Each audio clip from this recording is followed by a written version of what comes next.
Hi friend, ನಮ್ಮ ಉತ್ತರ ಕರ್ನಾಟಕ ಸ್ಟೈಲಲ್ಲಿ ಮೇನ್ ಆಗಿ ನಮ್ಮ ಮದುವೆ ಮತ್ತು ಯಾವುದೇ ಸಮಾರಂಭಗಳಲ್ಲಿ ಈ ಥರ ಪನ್ನೀರ್ ಕರಿ ಮತ್ತು ಮಸಾಲ ರೊಟ್ಟಿ ಇವೆರಡು ಇದ್ದರೆ ಸಾಕಿನ ಯಾವುದೂ ಊಟನೇ ಬೇಕಾಗಲ್ಲ. ಬಿರಿಯಾನಿಗಿಂತ ಸೂಪರ್ ಟೇಸ್ಟಿಯಾಗಿರುತ್ತೆ. ಒಂದ್ಸಲ ನೀವು ಟ್ರೈ ಮಾಡಿ. ಇದು ಈಸಿಯಾಗಿ ಒಂದು 10 ನಿಮಿಷದಲ್ಲಿ ಮಾಡ್ಬೋದು. ನಿಮ್ಮ ಮನೆಗೆ ನೆಂಟರು ಯಾರೇ ಬಂದಿರಲಿ, ಜಾಸ್ತಿ ಇಂಗ್ರೀಡಿಯೆಂಟ್ಸ್ ಬೇಕಾಗಲ್ಲ. ಕೆಲವೇ ಇಂಗ್ರೀಡಿಯೆಂಟ್ಸಿಂದ ಈಸಿಯಾಗಿ ಮಾಡ್ಬೋದು. ಯಾವ ಥರ ಅಂತ ತೋರಿಸ್ತಾ ಇದ್ದೀನಿ ಈ ವಿಡಿಯೋದಲ್ಲಿ ನೋಡಿ. ಒಂದು 10 ನಿಮಿಷದಲ್ಲಿ ಮುಗಿಯುತ್ತೆ. ಮೇಯ್ನಾಗಿ ಒಂದು 200 ಗ್ರಾಮ್ನಷ್ಟು ನಾನು ಪನ್ನೀರ್ ತೊಗೊಂಡಿದ್ದೀನಿ.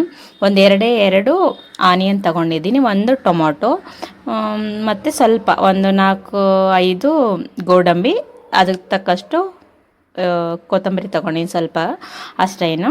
ಸೊ ಮೇನಾಗಿ 10 ನಿಮಿಷದಲ್ಲಿ ಯಾವ ಥರ ಮಾಡೋದು ಅಂತ ಸ್ಟಾರ್ಟ್ ಮಾಡೋಣ. ಒಂದು ಕಡಾಯಿ ಇಟ್ಟಿದ್ದೀನಿ. ಆ ಕಡಾಯಿಗೆ ಸ್ವಲ್ಪ 1-2 ಸ್ಪೂನು ಆಯಿಲ್ ಹಾಕ್ತಾಯಿದ್ದೀನಿ.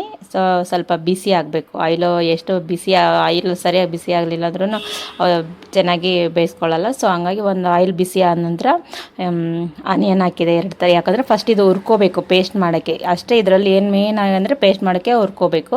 ಸೊ ಹಂಗಾಗಿ ನೀಟಾಗಿ ನಾವು ಸ್ವಲ್ಪ ಬ್ರೌನ್ ಕಲರ್ ಬರೋವರೆಗೂ ನಿಧಾನವಾಗಿ ಲೋ ಫ್ಲೇಮಲ್ಲಿ ಮೀಡಿಯಮ್ ಫ್ಲೇಮಲ್ಲಿಟ್ಟು ನೀಟಾಗಿ ಹುರ್ಕೋಬೇಕು. ಮೇನ್ ಆನಿಯನ್ ಎಷ್ಟು ನೀಟಾಗಿ ನಾವು ಆನಿಯನ್ ಹುರ್ಕೊತೀವೋ ಅದರಿಂದನೇ ನಮ್ಮ ಕರಿ ಅನ್ನೋದು ಟೇಸ್ಟಿಯಾಗಿ ಬರುತ್ತೆ. ಸೊ ಈ ಥರ ಸ್ವಲ್ಪ ಬ್ರೌನ್ ಕಲರ್ ಆದ ನಂತರ ನೀಟಾಗಿ ಹುರ್ಕೊತಾ ಇರಬೇಕು. ಆ ನಂತರ ಈ ಟೊಮಾಟೊ ಮತ್ತು ನಾವು ಇರೋವಂಥ ಒಂದು 4-5 ಗೋಡಂಬಿನೂ ಇದರಲ್ಲಿ ಹಾಕಿ ಸ್ವಲ್ಪ ಕೊತ್ತಂಬರಿನೂ ಸೇರಿಸ್ಬೇಕು. ಇದಕ್ಕೇ ಕೊತ್ತಂಬರಿ ಸೇರಿಸಿನೇ ಹುರಿಬೇಕು, ಅವಾಗೇ ಟೇಸ್ಟಿಯಾಗಿರುತ್ತೆ. ಮೇಲೆ ಹಾಕೋದು ಕಾಮನ್ ಆಗಿರುತ್ತೆ, ಬಟ್ ಈ ಥರ ಇದರಲ್ಲಿನೂ ಸ್ವಲ್ಪ ಕೊತ್ತಂಬರಿ ಹಾಕಿ ನೀಟಾಗಿ ಸಣ್ಣ ಲೋ ಫ್ಲೇಮಲ್ಲಿಟ್ಟು ನೀಟಾಗಿ ಹುರ್ಕೊತಾ ಇರಬೇಕು.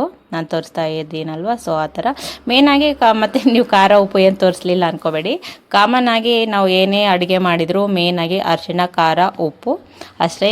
ಇದರಲ್ಲಿ ಜಾಸ್ತಿ ಏನು ಹಾಕಲ್ಲ. ಲಾಸ್ಟಿಗೆ ಒಂದು ಗರಂ ಮಸಾಲ ಅಷ್ಟೇ. ಪನ್ನೀರ್ ಮಸಾಲ ಆದರೂ ಯೂಸ್ ಮಾಡ್ಬೋದು, ಗರಂ ಮಸಾಲ ಆದರೂ ಯೂಸ್ ಮಾಡ್ಬೋದು ನಾವು ಅಷ್ಟೇ. ನಾನು ಯಾವುದು ಮಸಾಲೆಗಳು ಜಾಸ್ತಿ ಯೂಸ್ ಮಾಡಲ್ಲ. ಅದರಿಂದ ಸುಮ್ಮನೆ ಜಾಸ್ತಿ ಮಸಾಲೆಗಳು ಯೂಸ್ ಮಾಡೋದ್ರಿಂದ ಆ್ಯಸಿಡಿಟಿ, ನಾವು ತಿನ್ನೋದು ಒಳ್ಳೆ ಹೆಲ್ತಿಯಾಗಿ ತಿಂತೀವಿ. ಫಸ್ಟ್ ಆಫ್ ಆಲ್ ಪನ್ನೀರ್ ಅಂದರೆ ಸ್ವಲ್ಪ ಹೆಲ್ತಿ.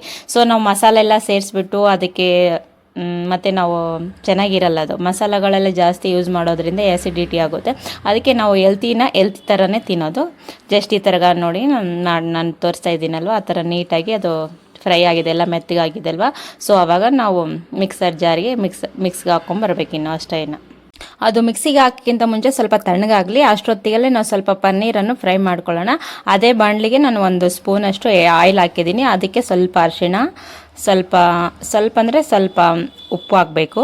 ಸೊ ಹಂಗೇನು ಖಾರ ಪುಡಿನೂ ಹಾಕಬೇಕು. ಸ್ವಲ್ಪ ನಾನು ಹಾಕ್ತಾಯಿದ್ದೀನಲ್ವ. ಸೊ ಸ್ವಲ್ಪ ಖಾರ ಪುಡಿ, ಹಂಗೆ ಸ್ವಲ್ಪ ಸಾಲ್ಟ್ ಹಾಕಬೇಕು. ಆಮೇಲೆ ಹೆಂಗಿದ್ರು ನಾವು ಟೇಸ್ಟಿಗೆ ತಕ್ಕಂತ ಹಾಕ್ಕೊತೀವಿ. ಇದರಲ್ಲಿ ಸ್ವಲ್ಪ ಸಾಲ್ಟ್ ಹಾಕಬೇಕು. ಸಾಲ್ಟ್ ಹಾಕಿ ಸ್ವಲ್ಪ ನಾವು, ಯಾಕಂದರೆ ಸ್ವಲ್ಪ ಪನ್ನೀರ್ ಫ್ರೈ ಮಾಡಿಕೊಂಡು ಸ್ವಲ್ಪ ಟೇಸ್ಟಿಯಾಗಿರುತ್ತೆ. ಡೈರೆಕ್ಟ್ ಹಂಗೆ ಆಗೋಕ್ಕಿಂತ ಸ್ವಲ್ಪ ಈ ಥರ ಹೆಂಗಿದ್ರು ಅದು ನಾವು ಮಿಕ್ಸಿಗೆ ಹಾಕೊಳ್ಳೋಷ್ಟರಲ್ಲಿ ಈ ಥರ ಫ್ರೈ ಮಾಡಿಕೊಂಡ್ರೆ ಆ ಕಡೆ ಸ್ವಲ್ಪ ಆರುತ್ತೆ. ನಾವು ಬಿಸಿ ಇರೋದನ್ನೆಲ್ಲ ಮಿಕ್ಸಿಗೆ ಹಾಕ್ಬಾರ್ದು, ಅದರಿಂದ ಸ್ವಲ್ಪ ಟೇಸ್ಟ್ನೂ ಹೋಗುತ್ತೆ. ಸ್ವಲ್ಪ ತಣ್ಣಗಾದ್ಮೇಲೆ ಈ ಥರ ಅದೇ ಸ್ವಲ್ಪ ಖಾರ, ಉಪ್ಪು, ಅರಿಶಿಣ ಅಷ್ಟೇ ಹಾಕಿರೋದು ಇದೆ ಬಾಣಲಿಗೆ. ಸೊ ಹಿಂಗಾಗಿ ನೀಟಾಗಿ ಫ್ರೈ ಮಾಡಬೇಕಿದು ಒಂದು 2 ನಿಮಿಷ 3 ನಿಮಿಷ. ಪನ್ನೀರು ಫ್ರೈ ಮಾಡೋದ್ರಿಂದ ಟೇಸ್ಟಿಯಾಗಿರುತ್ತೆ. ಮೇಯ್ನಾಗಿ ಪನ್ನೀರು ನಾವು ಡೈರೆಕ್ಟಾಗಿ ಹಾಕ್ತಾರೆ ಕೆಲವು ಜನ, ಬಟ್ ಈ ಥರ ಫ್ರೈ ಮಾಡ್ಕೋಬೇಕು. ಫ್ರೈ ಮಾಡೋದ್ರಿಂದ ಸೂಪರ್ ಟೇಸ್ಟಿಯಾಗಿರುತ್ತೆ. ಪನ್ನೀರನ್ನು ಟೇಸ್ಟಿಯಾಗಿರುತ್ತೆ, ಸೊ ಕರಿನೂ ಟೇಸ್ಟಿಯಾಗಿರುತ್ತೆ. ಸೊ ನಾನು ತೋರಿಸ್ತಾ ಇದ್ದೀನಲ್ವ, ಈ ಥರ 1-2 ನಿಮಿಷ ನೀಟಾಗಿ ಫ್ರೈ ಮಾಡ್ಕೋಬೇಕು ಇದನ್ನು. ಸೊ 1-2 ನಿಮಿಷ ಆಗಿದೆ, ಫ್ರೈ ಆಗಿದೆ. ಸೊ ಇದನ್ನು ತೆಗೆದುಬಿಡೋಣ. ಇನ್ನು ಒಂದು ಬೇರೆ ಪ್ಲೇಟಲ್ಲಿ ಎತ್ತಿ ಇಟ್ಕೊಂಡ್ಬಿಡೋಣ ನೀಟಾಗಿ. ಸ್ವಲ್ಪ ಅಷ್ಟೇ 1-2 ನಿಮಿಷ 3 ನಿಮಿಷ ಫ್ರೈ ಮಾಡಬೇಕು ಇದನ್ನು. ಅದರಿಂದ ಸ್ವಲ್ಪ ಟೇಸ್ಟ್ ಅನ್ನೋದು ಚೆನ್ನಾಗಿರುತ್ತೆ. ಈ ಥರ ನಾನು ಮಾಡ್ತಾಯಿದ್ದೀನಲ್ವ. ಸೊ ಹಂಗಾಗಿ ನೀಟಾಗಿ ಅದನ್ನೆಲ್ಲ ಎತ್ತಿಬಿಡ್ತೀನಿ. ಇದೇ ಬಾಣಲೆಯಲ್ಲೇ ನಾನು ಮತ್ತೆ ಪನ್ನೀರ್ ಕರಿ ಮಾಡೋದು. ಒಂದು 20-30 ಬಾಣಲೆಗಳೆಲ್ಲ ಮಾಡಲ್ಲ, ಒಂದರಲ್ಲೇ ಮಾಡೋದು. ಸೊ ಇದನ್ನು ನೀಟಾಗಿ ನಾನು ಎತ್ತಿ ಇಟ್ಕೊಂಡ್ಬಿಟ್ಟು ಇದರಲ್ಲೇ ಆಲ್ರೆಡಿ ನಾನು ಮಿಕ್ಸರ್ ರುಬ್ಕೊಂಬಂದೆ. ಯಾಕಂದರೆ ಇದರಲ್ಲೇ ಮಾಡೋದಲ್ವ. ಸೊ ಈ ಥರ ತರಿಯಾಗಿ ಫುಲ್ಲು ಮೆತ್ತಗಾದರೂ ಇರಲಿ, ತರಿ ಆದರೂ ನಡೆಯುತ್ತೆ. ಸೊ ಇವಾಗ ಅದೇ ಬಾಣಲೆಯಲ್ಲಿ ನಮಗೆ ಎಷ್ಟು ಬೇಕೋ ಸ್ವಲ್ಪ 2-3 ಸ್ಪೂನು ಆಯಿಲ್ ಹಾಕಿದ್ದೀನಿ. ಇದಕ್ಕೆ ಮೇನಾಗಿ ಜಾಸ್ತಿ ನಾನು ಮಸಾಲೆ ಹಾಕಲ್ಲ, ಚಕ್ಕೆ ಲವಂಗ ಅಷ್ಟೇ ಹಾಕ್ತಾಯಿದ್ದೀನಿ. ಎಣ್ಣೆ ಕಾದಿದೆ. ಸೊ ಹಂಗಾಗಿ ಚಕ್ಕೆ ಲವಂಗ ಹಾಕಿದ ನಂತರ ನಾವು ರುಬ್ಕೊಂಬಂದಿರೋವಂಥ ಮಸಾಲೆ ಏನಿಲ್ಲ. ಮಸಾಲ ಆವಾಗಲೇ ತೋರಿಸಿದ್ನಲ್ಲ, 1-2 ಆನಿಯನ್ನು, 1 ಟೊಮೊಟೊ, ಸ್ವಲ್ಪ ಕೊತ್ತಂಬರಿ, 4-5 ಗೋಡಂಬಿ, ಇಷ್ಟೇ ಇದರಲ್ಲಿ ಮೇನ್ ನಾನು ಮಸಾಲೆ ಹಾಕಿರೋದು. ಬಟ್ ಟೇಸ್ಟ್ ಅಂತೂ ಸೂಪರ್ ಆಗಿತ್ತು. ಒಂದು ಸಲ ಮಾಡಿ ನೀವು ತಿರ್ಗಾ ಮಾಡ್ಕೊಂಡು ತಿನ್ಬೋದು, ಅಷ್ಟು ಟೇಸ್ಟಿಯಾಗಿರುತ್ತೆ. ಯಾಕಂದರೆ ಜಾಸ್ತಿ ಮಸಾಲನೂ ಯೂಸ್ ಮಾಡಲ್ಲ ನಾನು. ಸೊ ಹಂಗಾಗಿ ಟೇಸ್ಟಿಯಾಗಿರುತ್ತೆ. ಈ ಥರ ನೀಟಾಗಿ ನಾವು ನೀಟಾಗಿ ಮಾಡ್ತಾ ಇರಬೇಕು. ಮಾಡಬೇಕು ಇದನ್ನು. ಯಾಕಂದರೆ ಸ್ವಲ್ಪ ಕೆಳಗೆಲ್ಲ ಹತ್ತಾ ಇರುತ್ತೆ. ಸೊ ಈ ಥರ ನೀಟಾಗಿ ನಾನು ತೋರಿಸ್ತಾ ಇದ್ದೀನಲ್ವ, ಸೊ ಆ ಥರ ನೀಟಾಗಿ ಮಾಡ್ತಾ ಇರಬೇಕು. ಅದು ಆಯಿಲೆಲ್ಲ ಮೇಲೆ ನೋಡಿ ಯಾವ ಥರ ಬರ್ತಾ ಇದೆ, ಹಂಗೆ ನೋಡ್ತಾ ಇದ್ದರೆ ಟೇಸ್ಟಿ ಅನಿಸುತ್ತೆ. ಇನ್ನು ನಾವು ಮೇಯ್ನಾಗಿ ನಾವು ಏನು ಮಾಡ್ತೀವೋ ಅದನ್ನೇ ಇಂಪಾರ್ಟೆಂಟು. ಆಯಿಲೆಲ್ಲ ಈ ಥರ ನಾವು ಬರ್ತಾ ಇರಬೇಕು. ಸ್ವಲ್ಪ ಜನ ಅರ್ಜೆಂಟಲ್ಲಿ ಇದು ಆಯಿಲು ಬಂದಿರಲ್ಲ, ಆಟೋಮೆಟಿಕ್ಕು ಖಾರ ಉಪ್ಪು ಮಸಾಲೆ ಎಲ್ಲ ಹಾಕ್ತಾರೆ, ಆ ಥರ ಹಾಕ್ಬಾರ್ದು. ಈ ಸಲ ಮೇಲೆ ಆಯಿಲ್ ಬಂದ ನಂತರ ಸ್ವಲ್ಪ ಅರಿಶಿಣ ಹಾಕಿದ್ದೀನಿ. ಅದ್ರ ಜೊತೆ ಇವಾಗ ನಮಗೆ ರುಚಿಗೆ ಎಷ್ಟು ಬೇಕೋ ಅಷ್ಟು ಸ್ವಲ್ಪ ಖಾರ ಪುಡಿನೂ ಹಾಕ್ತೀನಿ ನಾನು. ರುಚಿಗೆ ತಕ್ಕಷ್ಟು ಖಾರ ಪುಡಿ, ನಿಮ್ಮ ಮನೇಲಿ ಯಾವ ಥರ ಖಾರ ತಿಂದಿರೋ ಅದಕ್ಕೆ ತಕ್ಕಂತೆ ನೀವು ಖಾರ ಪುಡಿ ಹಾಕಬೇಕು. ನಮ್ಮ ಮನೇಲಿ ನಾವು ಅಷ್ಟು ಸ್ಪೈಸಿ ತಿನ್ನಲ್ಲ, ಅಷ್ಟು ಸಪ್ಪ ತಿನ್ನಲ್ಲ. ಮ್ಯಾಕ್ಸಿಮಮ್ ಅಂದರೆ 1-2 ಸ್ಪೂನ್ ಆದರೆ ಸಾಕಾಗುತ್ತೆ. ನನ್ನ ಮಕ್ಕಳಿಗೆ ನಮಗೆಲ್ಲರೂ ಅದರಿಂದ 2 ಸ್ಪೂನು ನಾನು ಖಾರ ಹಾಕಿರ್ತೀನಿ. ಸೊ ನಿಮ್ಮ ಮನೇಲಿ ನೀವು ಎಷ್ಟು ಹಾಕ್ತೆ ಸ್ವಲ್ಪ ರುಚಿಗೆ ತಕ್ಕಷ್ಟು ಉಪ್ಪು ಹಾಕ್ರಿ. ಸ್ವಲ್ಪನೇ ಫಸ್ಟ್ ಯಾವಾಗಲೂ ಉಪ್ಪು ಮಾತ್ರ ಕಡಿಮೆನೇ ಹಾಕೋಬೇಕು, ಯಾಕಂದರೆ ಜಾಸ್ತಿ ಆಗಿದ್ರೆ ಮತ್ತೆ ತೆಗಿಯೋಕ್ಕಾಗಲ್ಲ ನಾವು. ಸೊ ಉಪ್ಪು ಮಾತ್ರ ಯಾರೇ ಅಡುಗೆ ಮಾಡಲಿ, ಜಾಸ್ತಿ ಜನ ನೋಡ್ತಿರ್ತೀವಿ, ಕೆಲವು ಜನ ಉಪ್ಪು ಜಾಸ್ತಿ ಹಾಕಿರ್ತಾರೆ, ಆನಂತರ ತಿನ್ನೋಕ್ಕೆ ಆಗಲ್ಲ. ಬಟ್ ಕಡಿಮೆನೇ ಹಾಕ್ಕೋಬೇಕು. ಬೇಕಿದ್ರೆ ನಾವು ಟೇಸ್ಟ್ ನೋಡಿ ಇನ್ನೂ ಸ್ವಲ್ಪ ಸೇರಿಸ್ಕೋಬೋದು. ಜಾಸ್ತಿ ಆದರೆ ಮಾತ್ರ ಮತ್ತೆ ನಾವು ಉಪ್ಪನ್ನ ತೆಗಿಯೋಕ್ಕಾಗಂಗಿಲ್ಲಲ್ವ. ಸೊ ಹಂಗಾಗಿ ನೀವು ಉಪ್ಪು ಹಾಕಬೇಕಾದ್ರೆ ಸ್ವಲ್ಪ ಕಡಿಮೆನೇ ಹಾಕ್ರಿ. ಬೇಕಿದ್ರೆ ಇನ್ನೂ ಬೇಕಿದ್ರೆ ರುಚಿಗೆ ತಕ್ಕಷ್ಟು ಮತ್ತೆ ಸ್ವಲ್ಪ ಟೇಸ್ಟ್ ನೋಡಿ ಹಾಕ್ಬೋದು. ಈ ಥರ ಉಪ್ಪು ಖಾರ ಈ ಥರ ಎಲ್ಲ ಮಿಕ್ಸ್ ಆಗಿ ನೀಟಾಗಿಲ್ಲ ನೋಡಿ, ಆಯಿಲೆಲ್ಲ ಯಾವ ಥರ ಮೇಲೆ ತೇಲ್ತಾ ಇದೆ. ಸೊ ಆ ಥರ ಹಾಕಿ ನಿಮ್ಗೆ ಲಾಸ್ಟ್ ಒಂದು ತೋರಿಸ್ಲಿಲ್ಲ ನಾನು, ಆ್ಯಕ್ಚುಲಿ ಬಟಾಣಿ ಹಾಕಬೇಕಾಗಿತ್ತು. ಸೊ ಈ ವಿಡಿಯೋದಲ್ಲೇ ತೋರಿಸ್ಲಿಲ್ಲ ನಾನು. ಬಟಾಣಿ ನಾನು ಆಲ್ರೆಡಿ 1-2 ಕಪ್ಪು ಬಟಾಣಿ ಕುದಿಸಿದ್ದೆ.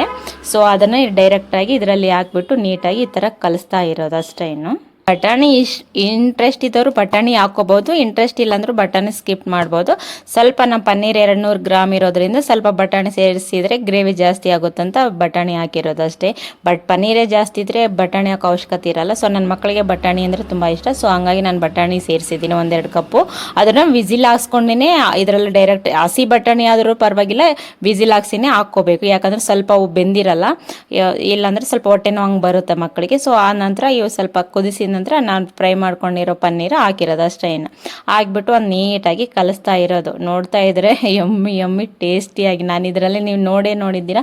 ಸೊ ಇನ್ನು ಯಾವುದು ಇನ್ನು ಮಸಾಲೆನೇ ಹಾಕಿಲ್ಲ, ಅಷ್ಟೇ ಖಾರ ಉಪ್ಪು ಅರಿಶಿಣ.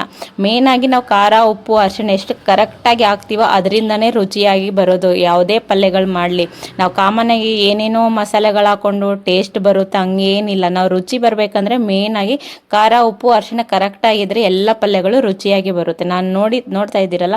ಸೊ ನಾನು ಏನು ಇಂಗ್ರೀಡಿಯೆಂಟ್ಸ್ ಹಾಕಿಲ್ಲ, ಇನ್ನು ಯಾವುದು ಮಸಾಲೆಗಳನ್ನು ಹಾಕಿಲ್ಲ, ಜಸ್ಟ್ ರುಬ್ಕೊಂಡಿದ್ದೀನಿ, ಖಾರ ಉಪ್ಪು ಅರಿಶಿಣ ಅಷ್ಟೇ ಹಾಕಿರೋದು.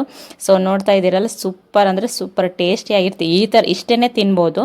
ಇಲ್ಲಾಂದರೆ ನಮ್ಗೆ ಇನ್ನು ಎಷ್ಟನಲ್ಲಾಗಿ ಅದೇ ಸ್ವಲ್ಪ ಗರಂ ಮಸಾಲನೂ ಹಾಕೋಬೋದು. ಸ್ವಲ್ಪ ಒಂದು 5 ನಿಮಿಷ ಇದಕ್ಕೆ ಕುದಿಬೇಕು, ಖಾರ ಉಪ್ಪು ಇದಕ್ಕೆ ಇಡಿಸತ್ತನ ಅದೇ ಥರನೇ ಕುದಿಯಕ್ಕೆ ಬಿಡಬೇಕು. ಒಂದು 5 ನಿಮಿಷ ಕುದಿಲಿ ಈ ಥರ ನೀಟಾಗಿ, ಯಾಕಂದರೆ ಆಯಿಲೆಲ್ಲ ಮೇಲೆ ಬರಬೇಕು. ಸ್ವಲ್ಪ ನಾವು ಬೇಕಿದ್ರೆ ಸ್ವಲ್ಪ ತಿಕ್ನೆಸ್ ಜಾಸ್ತಿ ಬೇಕು, ಇಲ್ಲಾಂದರೆ ಸ್ವಲ್ಪ ಕಡಿಮೆ ಬೇಕು ಅಂದರೆ ಸ್ವಲ್ಪ ನಾವು ನೀರು ಸೇರಿಸ್ಕೋಬೇಕು ಸ್ವಲ್ಪ ಕುದಿಯೋಕ್ಕೆ. ಒಬ್ಬೊಬ್ಬರು ಗ್ರೇವಿಗೆ ಎಷ್ಟು ಬೇಕಾಗುತ್ತೋ ಅಷ್ಟು ನೀರನ್ನು ನೀವು ಸೇರಿಸ್ಕೋರಿ. ಗ್ರೇವಿ ಜಾಸ್ತಿ ಬೇಕಂದರೆ ಸ್ವಲ್ಪ ನೀರು ಜಾಸ್ತಿ ಹಾಕೋರಿ. ಗ್ರೇವಿ ತಿಕ್ನೆಸ್ ಅಷ್ಟೇ ಸ್ವಲ್ಪ ಇದ್ರೆ ಸರಿ, ಓಕೆ.